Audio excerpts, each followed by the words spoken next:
Hello అందరికీ, welcome to my channel.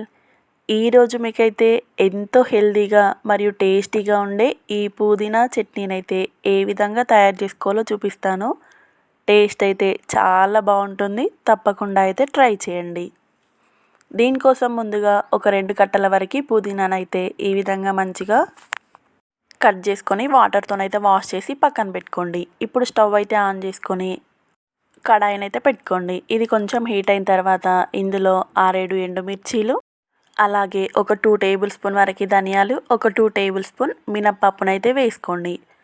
వేసుకొని వీటినైతే దోరగా వేయించుకోండి. స్టవ్ మీడియం ఫ్లేమ్లో ఉంచుకొని మంచిగా వేయించుకోండి. ఇవి వేగిన తర్వాత వీటినైతే వేరొక ప్లేట్లోకి తీసుకొని చల్లార్చుకోండి. ఇప్పుడు అదే కడాయిలో మనము క్లీన్ చేసి పెట్టుకున్న ఈ పుదీనాను కూడా వేసుకోండి.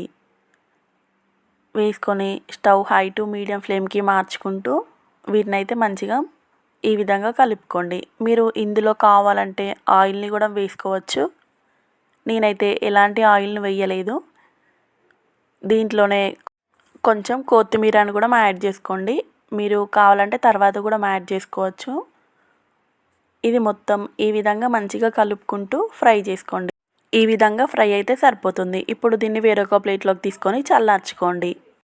మనం ముందుగా వేయించి పెట్టుకున్న ఇవైతే పూర్తిగా చల్లారిన తర్వాత మిక్సీ జార్లో వేసి ఈ విధంగా గ్రైండ్ చేసుకోండి. ఇది మరీ మెత్తగా కాకుండా కొంచెం బరకగా ఉండేలాగా చూసుకోండి. ఇప్పుడు ఇందులోనే ఒక 4-5 వెల్లుల్లి రెబ్బలు, అదేవిధంగా రుచికి తగినంత సాల్ట్ని కూడా యాడ్ చేసుకోండి. యాడ్ చేసుకొని ఈ పుదీనా కూడా మొత్తం చల్లారిన తర్వాత ఇందులో అయితే వేసుకోండి.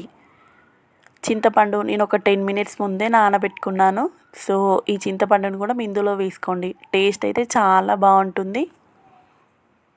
ఈ వాటర్ని కూడా ఇందులోనే యాడ్ చేస్తున్నాను. కొంచెమే ఉన్నవి కాబట్టి మీరు కావాలంటే మిక్సీ పట్టుకున్న తర్వాత కొంచెం కొంచెం అయితే యాడ్ చేసుకోవచ్చు.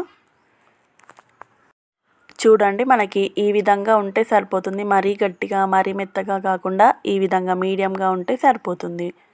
ఇప్పుడు స్టవ్ ఆన్ చేసుకొని ఒక కడాయినైతే పెట్టుకొని అందులో ఒక 2 టేబుల్ స్పూన్ వరకు ఆయిల్ని అయితే వేసుకోండి. ఆయిల్ హీట్ అయిన తర్వాత మెంతులు, జీలకర్ర, అదేవిధంగా ఆవాలను అయితే వేసుకోండి. ఇవి కొంచెం ఫ్రై అయిన తర్వాత ఇందులో ఎండుమిర్చిని అయితే యాడ్ చేసుకోండి.